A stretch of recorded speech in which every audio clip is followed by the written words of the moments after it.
ప్రస్తుత సమాజంలో యువత చెడు వ్యసనాలకు లోను కాకుండా నేరాలకు దూరంగా ఉండి తమ భవిష్యత్తును బంగారుమయంగా మార్చుకోవాలని వలోపాడు సీఐ అన్వర్ బాషా పిలుపునిచ్చారు. ఆదివారం రాత్రి వలోపాడులోని అంబేద్కర్ సెంటర్లో ఎస్ఐ సుబ్బారావుతో కలిసి ఆయన గ్రామసభ నిర్వహించారు.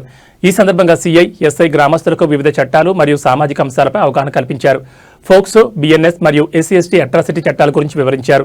చట్ట వ్యతిరేక పనులకు పాల్పడితే జరిగే పరిణామాలను హెచ్చరించారు. ఆన్లైన్ మోసాల పట్ల అప్రమత్తంగా ఉండాలని, సైబర్ నేరం జరిగిన వెంటనే 1930 టోల్ ఫ్రీ నెంబర్ కాల్ చేయాలని సూచించారు. గంజాయి వినియోగం, ఆన్లైన్ బెట్టింగ్ యాప్ల వల్ల కలిగే నష్టాలు వివరించారు. రోడ్ సేఫ్టీ నిబంధనలను ఖచ్చితంగా పాటించాలని కోరారు. ఈ కార్యక్రమంలో గ్రామ పెద్దలు, యువకులు మరియు స్థానిక ప్రజలు పెద్ద సంఖ్యలో పాల్గొన్నారు.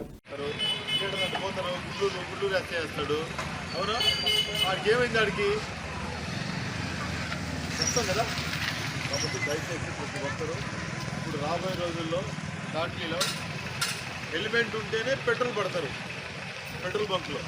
సో ఆ ప్రపోజల్ కూడా ఆల్రెడీ పెట్రోల్ వాళ్ళ యజమానులతో మాట్లాడుతున్నాం. అది కూడా షార్ట్లో అమలు చేస్తాం. మీరు ఆడికి పోయి పెట్రోల్ పెట్టించుకోవాలంటే మీ కాడ హెల్మెట్ ఉంటేనే అమలు చేయడం, అదర్వైజ్ పోయాడు. ఇది కొన్ని జిల్లాలో స్టార్ట్ అయిందండి, జిల్లా హెడ్ క్వార్టర్లో. అవునా, ఇక్కడ కూడా మేము స్టార్ట్ చేస్తాం సబ్ డివిజన్లో కూడా. కాబట్టి ప్రతి ఒక్కరు కూడా తప్పనిసరిగా మీరు జాయింట్. అవునా, రెండోది డ్రైవింగ్ లైసెన్స్.